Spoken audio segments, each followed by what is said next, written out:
সোনারপুর নামে ছোট্ট একটি গ্রাম। গ্রামটা খুবই শান্তশিষ্ট, কিন্তু গ্রামে একটি ভয়ের কারণও ছিল। গ্রামের শেষ প্রান্তে রয়েছে একটি পুরনো শ্মশান, যেটি অনেক বছর ধরে এভাবেই পড়ে রয়েছে।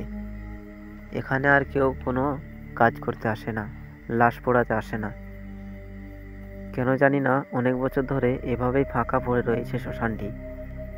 লোককথায় শোনা যায় যে এখানে জিন ভূতের খুব অত্যাচার হয়ে গিয়েছে, তাই এখানে আর কেউ লাশ পোড়াতে আসে না। রাহুল একজন তরুণ যুবক।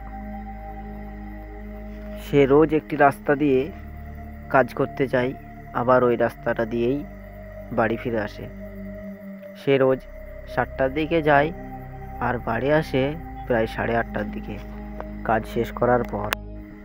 আর ও যে রাস্তাটা দিয়ে যায়, যে রাস্তাটি নিয়ে আমি কথা বলছি, সে রাস্তাটি পড়ে একদম শ্মশানের মুখোমুখি। শ্মশানটিকে পার করতেই হবে, তবে এই রাস্তাটা যাওয়া যাবে। তো রাহুল সন্ধ্যাবেলায় বাড়ি ফেরার সময় ওই রাস্তাটা দিয়েই আসছে।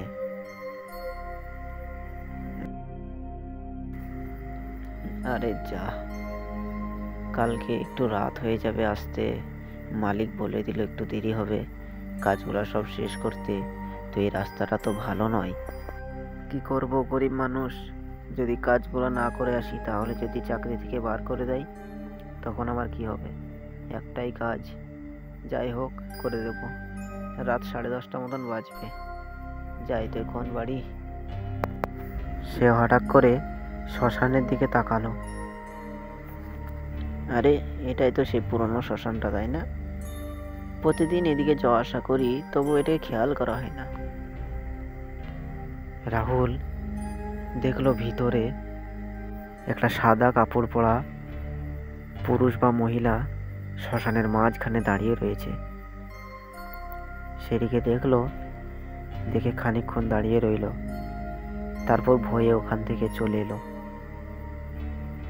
তারপরে বাড়ি আসলো সে, এসে চুপ করে শুয়ে পড়ল। সে সারা রাত ওটিকে নিয়েই ভাবতে থাকলো, তার ঘুম হলো না।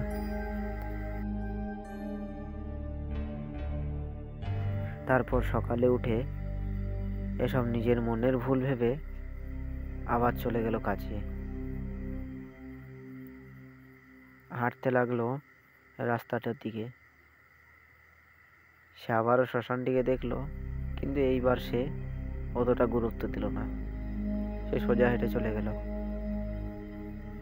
তারপর নিজের কাজে ব্যস্ত হয়ে গেল, কাজ করতে লাগলো। প্রায় 13 ঘন্টার ওপর কাজ করে ছুটি হলো তার 10:30টায়। সে এবার বাড়ি আসবে। হাত মুখ ধুতে নিতে বেজে গেল 11টা।